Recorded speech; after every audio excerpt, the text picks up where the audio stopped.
So first, thank you very much. It is an absolute pleasure to be here, and I feel like I am among my people. And the number of people who I've met, who I feel like, who I know electronically, but not face-to-face, has been really exciting. So I'm going to speak for about the next 20-25 minutes on the role of patients in overdiagnosis and overuse, and just slightly tongue-in-cheek, I call this blaming the victim. I don't need this slide for this group, obviously, but this is a little bit to ground myself, just to remind myself as simply as possible what I think of when I think about overdiagnosis and overuse and the harm that we can do when we practice in this way. Overdiagnosis, I think of detection of a disease that would not have affected a person's health or their longevity. And so overdiagnosis obviously leads to preclinical treatment or just awareness that harms or fails to help a patient. Overuse is the use of medical interventions defined as anything that harm or fail to help patients. And when we practice overuse or overdiagnosis, we practice low quality and high cost healthcare. Preparing these slides, I got to do a lot of reading, much of which the audience has written, which was a total treat. So I did put together a bunch of references. I'll have another slide with these at the end. Many of these are referenced on the slides themselves, but there's a whole lot more than that. So it's sort of just a nice reading list if you're interested. So mostly we're to blame for overdiagnosis and overuse, we as clinicians. There's sort of no question about this. You know, a case study and why this happens. A patient presents with classic reflex or vasovagal syncope, and a Doppler ultrasound of the carotids is ordered. Definitely something which is not indicated in the workup. And if you talk to the doctors, you know, why did you do this? You hear, well, maybe you can blame it on ignorance. The doctor says, I didn't know that carotid Dopplers wasn't part of the syncope workup. Maybe it's fear. People will say, I know that Dopplers aren't part of the workup, but I'm really worried about this patient, and it's sort of coming from a good place. Or I don't want anything to happen to her, and I'm worried that I'm going to get sued if something does happen and I haven't ordered this test. And then maybe there's just greed. People say, yeah, I know about that whole overuse, overdiagnosis thing. People even have meetings about this. But you know, each Doppler gives me a little bit of money, so I'm gonna keep on doing this. If we're more generous, you know, as we've heard from so many people, overuse is really the result of clinicians just responding to poorly designed incentives, the education culture, the workflows, peer comparison, sort of whatever.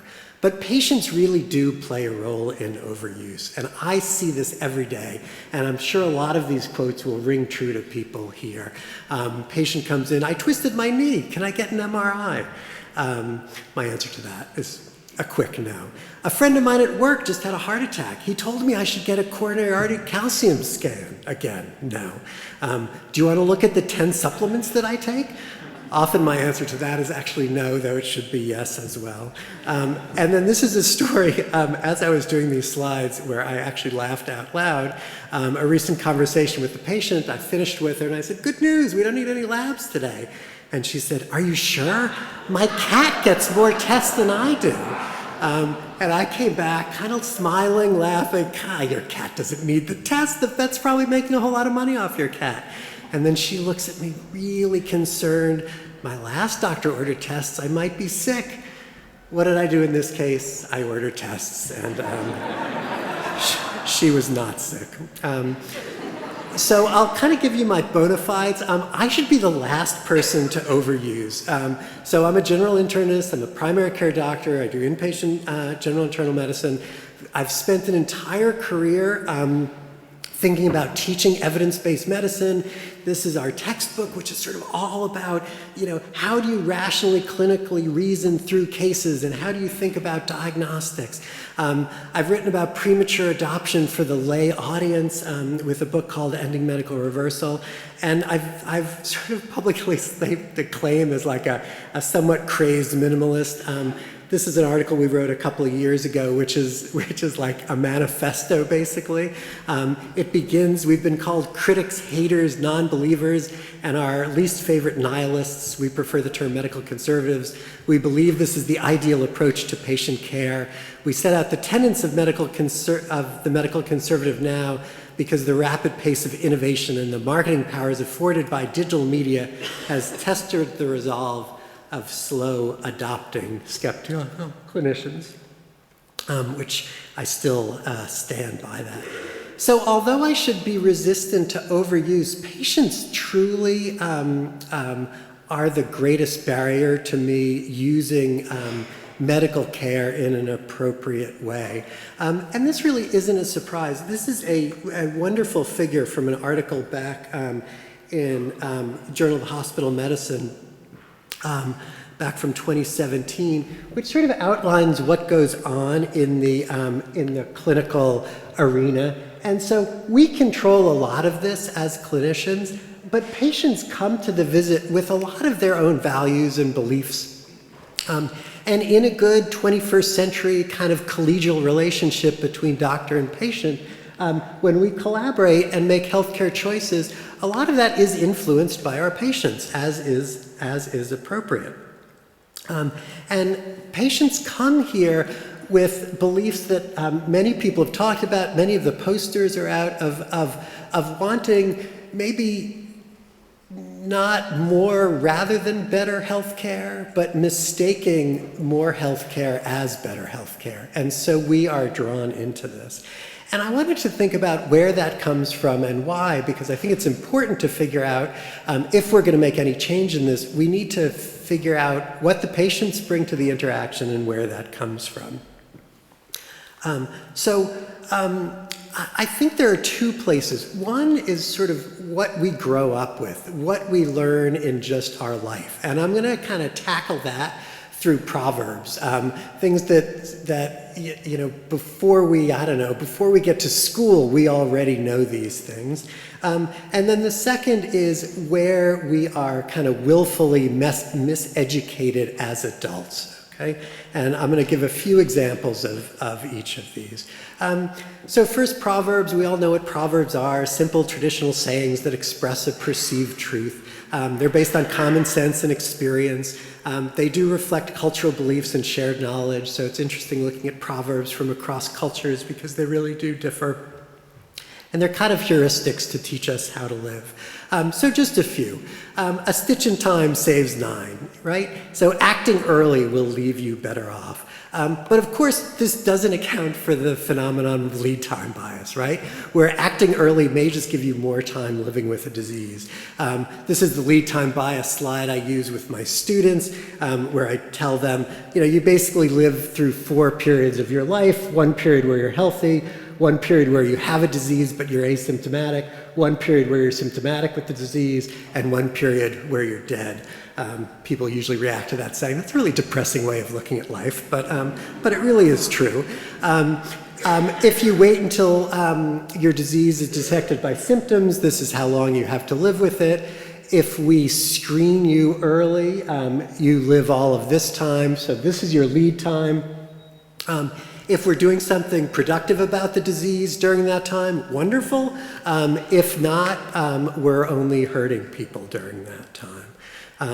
Tell you where this comes from. This has been with us forever. First appeared in print in 1732 in Thomas Fuller's Nomologia. I wish I could name books as well. I figure since we're here, we'll blame the Brits for this one because this is where it originated. The next one, an ounce of prevention is worth a pound of cure, right? How many times have you heard this in the clinical room? Better to prevent a disease than live with it and treat it.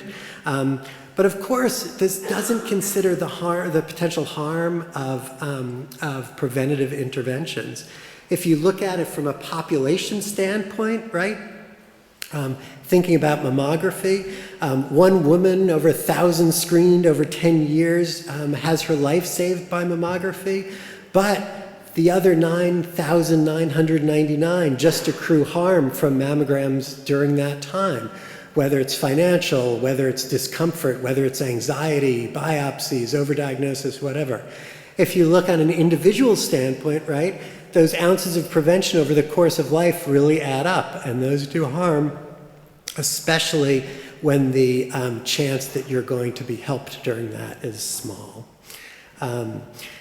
This is widely attributed to Ben Franklin, who talked about this in the 1700s. He used it in the context of fire prevention in Philadelphia, so I'll take the hit for that one. And then last, seeing is believing. So many medical practices just seem like they must be beneficial.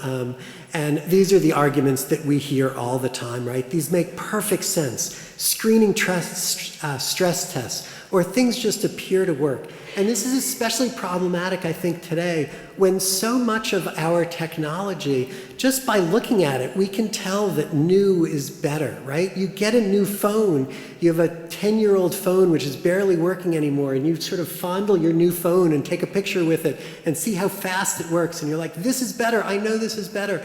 And so people take that into their health care, and when they're offered things like, health tracking watches, continuous glucose monitoring, full body scans, just like, this makes sense, this must be better, I'm going to do this. But the fact is, like the other proverbs, this doesn't cross over very well. I often refer to this as the Moneyball phenomenon. I don't know if people have read this book. I'm a baseball fan and just deeply love Moneyball, a book written by Michael Lewis. And the whole book was about Billy Beane, who was a general manager for the Oakland A's. Oakland A's had no money, and so he needed to figure out a way to beat the system. And so he was using sort of advanced metrics to judge the players, okay? Almost evidence-based baseball scouting.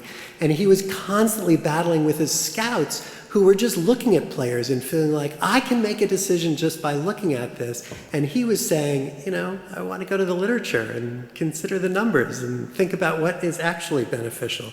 And there are these terrific discussions over and over with the scouts, where a scout will say, this guy has a great body. And another scout says, this guy might be the best body in the draft. And Billy Beane says over and over again, we are not selling jeans here, right? We're playing baseball. And so this is what I think about with patients as I sit in the room and they say, this has to work. And I was like, we need evidence that this is actually going to benefit you, and we need to think about that evidence intelligently. So if that's what the patients bring, let's say, to adulthood, then there's the willful miseducation, right? So what happens to people when they get out into the world and other people start working on them? Some of this is well-meaning. Some of this is decidedly not. I think about snake oil salesmen. I think about the pharmaceutical industry. I think about health journalists, and I think about the entertainment industry. And I'll quickly go through a couple of these examples, and then I'll sit down. So first, snake oil salesmen. I think we are in like the renaissance of the snake oil salesman. Right now, we could probably have an entire conference about why this is. I think there's been a loss in trust of medicine, so people are looking elsewhere. Doctors have too little time to do a really good job of explaining where we're coming from. To some extent, we're victims of our own success, right? It seems like we can cure everything, and so people will believe just about anything. The internet certainly enables influencers who can reach millions of people easily and convert some of those millions to paying customers. It's easy to be a snake oil salesman, right? Other than when you're a physician, you actually have to personalize treatment. You have to follow up on the people who don't do well with your treatment. Well, you're excused from that if you're just marketing stuff over the internet. And where do we see the supplements? I see it mostly in longevity health, screening, cancer screening, cardiovascular screening are the most heavily marketed things. I'm just going to show you one example of this. This came to me on Instagram because the algorithm is just so darn good. Hopefully you can hear this well. Control about cancer's biggest enemy is being diagnosed at stage 1. But whenever I've had friends or people I love, we always find out at stage 3 or 4. How do we get that? What do you need to do? So cancer diagnostics, literally in the last 5 years, has become incredibly revolutionized. And there's 2 tests that have done this. One is a test called the full body MRI, like the Pronovo scan. Which is what we did when, I think, yeah. Right, exactly. Yep, you did the full body MRI. And that happened because we've always had MRI scanners, but now MRIs are becoming more ubiquitous and cheaper. These are no radiation scans of your entire body, and they're getting quicker too. So we can do the whole body in like under an hour. I always say if Steve Jobs had one of these, he'd still be alive today. It's a scan that scans your whole body for not just tumors, but also other anatomical abnormalities that can kill you. The second technology, which is truly revolutionary, is the liquid biopsy. This is the Gallery Grail test. This is a blood test that you can do, and you just send in a vial of blood. They check it for little fragments of DNA from active tumors in your body. And so it can diagnose 50 of the most hard to diagnose tumors at very early stages. And right now, unfortunately, this test is expensive and not covered by insurance. My feeling is as the technology evolves, it'll become cheaper and cheaper, of course, and it'll become the new standard in medicine is to check everyone for this once a year. Should make everybody feel good, right? I actually put in a beautiful picture of Chicago, my hometown here, just to let everybody sort of chill after seeing that video. It's always this beautiful in Chicago, by the way. So that's snake oil salesman. Let's move on to the pharmaceutical industry. In the United States, and I guess New Zealand as the only other place, we are overwhelmed with direct-to-consumer advertising. And the pharmaceutical industry does an incredibly good job miseducating our patients. And I'm going to give another example here. Yet another video, which I think, given that we have an international audience, may be, apart from the Americans who've certainly seen this ad 15,000 times, maybe it's new to everybody else. This is about risankizumab. Oops. Let me see if I can get this playing. I always struggle with videos, and so... If you're living with moderate to severe plaque psoriasis or active psoriatic arthritis, symptoms can sometimes take you out of the moment. Now there's Skyrizi. So you can show up with clearer skin and show it off. With Skyrizi, you can take each step with 90% clearer skin. And if you have psoriatic arthritis, Skyrizi can help you get moving with less joint pain, stiffness, swelling, and fatigue. And Skyrizi is just 4 doses a year after 2 starter doses. Serious allergic reactions and an increased risk of infection. I'll save you all of the side effects. So risankizumab, amazing advertising. Largest direct-to-consumer advertising spend by pharma in 2023, $579.7 million. The American market for this was 2 million people with moderate to severe plaque psoriasis, so that's about $290 per patient spent on advertising. What's misleading about this? You know, the list can go on for slides. Mostly psoriatic lesions shown in this ad on that beautiful woman's neck was small, less than 1% of body surface area. This drug's actually approved for 3 to 10% or greater than 10%. Sure, there wasn't a full body skin examination on the ad. That probably wouldn't pass muster. The ad maintains that risankizumab results in 90% clearer skin. The study endpoint was actually 90% reduction in lesion surface area. 25% of patients did not reach that endpoint, so again, probably misleading. And when you line this up with the other drugs for this indication, risankizumab is the least effective and most expensive of the drugs for this indication. It goes on at the end of the ad, you see this. You could pay as little as $5 a dose 4 times a year. A miracle, right? Like an incredible drug that costs only $20. In fact, risankizumab is priced in the US at $288,000 per patient per year.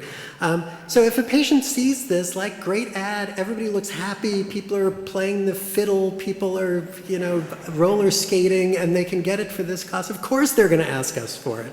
But that's wrong, right? And who pays the cost? Well, we all do, right? Either through our health insurance or through our taxes. This is maybe a reverse conflict of interest here. I'll note that this is developed by AbbVie, and the new University of Chicago Cancer Pavilion was funded and named by the Abbey Foundation. So maybe you shouldn't trust anything I say. And then finishing up with just two last quick slides. The other place that our patients are miseducated is through journalists. The media constantly shows medicine and medical science to be better than it is. We've published a series of articles where we label the kind of incurious reporting of biomedical research journalism. And these articles you're familiar with. It's the articles you read in the newspaper in the morning with a cup of coffee or a cup of tea and just want to pull your hair out. That's why I look like I do. And what's happening is that the truth about what's going on in research or in healthcare is traded for the easy headline. Health and wellness sections are just filled with great advances, breakthroughs, game changers. We've come up with 7 deadly sins of journalism that I won't go through, but are sort of markers of what's going on in these articles. This is one of my favorites, chili pepper consumption mortality in Italian adults, that show that if you eat 4 chili peppers a week, your mortality goes down by 25%, which is really something. And this was generally reported as a health breakthrough and not, boy, this is interesting. What kind of confounding must be going on here? Why are chili pepper eaters so different than the rest of us? And then very last thing, entertainment. Our entertainment industry really misserves patients. Medical miracles, unexpected recoveries, just make good entertainment. I love that too. It's wonderful to see someone, be cured. But people either consciously or unconsciously bring that into our interactions. And when people are shocked that, you have a terrible disease, we can't do that much about it, this is kind of the human condition, they're like, no, this is not the way it should be. Maybe the greatest example of this is there's an entire genre of the medical literature which has looked at CPR on television and compared the trauma of CPR and the remarkably poor outcomes with cardiac arrest in the real world to television. And these are just 4 articles that I found with a very quick search. So I'm going to skip through a few slides here. I had a lot more. But I think maybe what we can talk a little bit about in the questions of proposals, that's what we're all working on. How the heck can we overcome all of this? I certainly don't have answers to this, and I have to say that doing the reading and preparing these slides maybe made me more pessimistic and depressed than I should be. And I'll just throw up here, we're going to take comments and questions afterwards. But this is, again, a link to a long list of references if you'd like to see. Okay, thank you very much.